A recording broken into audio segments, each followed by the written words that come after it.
Israel. Walang tao ang nakagawa nito. October 28. Mapapalad ang mga inuusig dahil sa katwiran, sapagkat kanila ang kaharian ng langit. Mateo Kapitulo 5 Versikulo 10.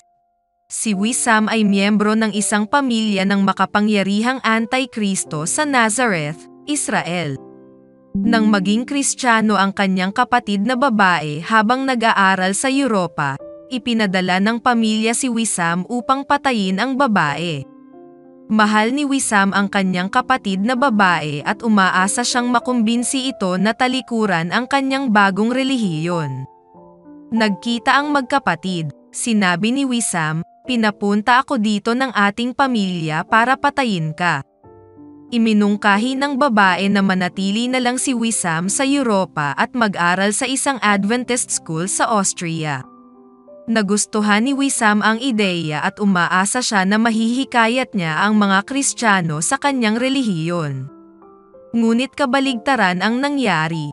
Naging interesado si Wissam kay Jesus, at bago matapos ang taon, tinanggap ni Wissam si Jesus bilang kanyang tagapagligtas at nabautismuhan. Bumalik si Wissam sa Nazareth at sinabi sa kanyang tiyuhin na hindi niya pinatay ang kanyang kapatid na babae. Napasigaw sa galit ang kanyang tiyuhin, "Batuhin niyo siya."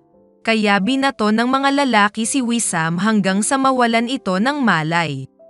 Naawa ang tatay ni Wissam sa kanya, kaya inutusan ang iba pa nitong kapatid na dalhin siya sa ospital. Nang umuwi si Wissam, hinimok ng kanyang mga magulang si Wissam na umalis sa Israel. Kaya bumalik si Wissam sa Austria upang tapusin ang kanyang pag-aaral bilang pastor.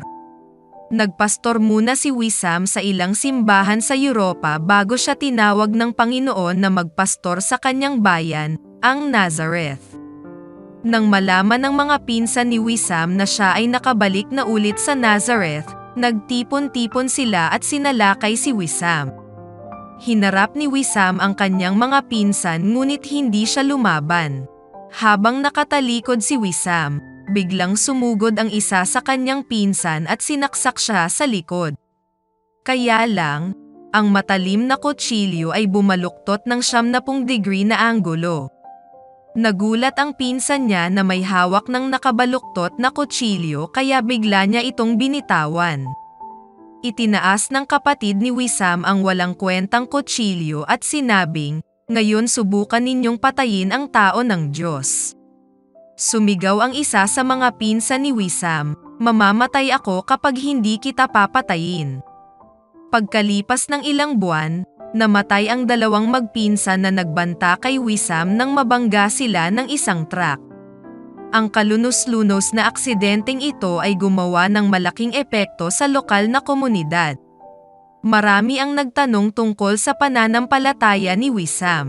Nang maglaon, binuksan ni Wissam ang isang urban center of influence sa Nazareth, kung saan nagtuturo siya ng Ingles gamit ang Biblia bilang kanyang aklat-aralin. Marami ang gustong mag-aral ng Ingles kasama ang taong ito ng Diyos. Ang buhay ni Wissam ay isang liwanag na nagniningning sa Nazareth.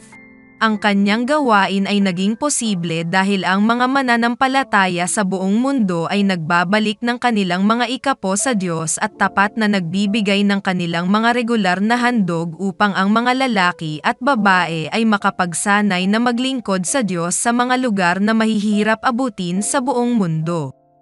Magbigay tayo ng tapat upang marami pa ang makapaglingkod.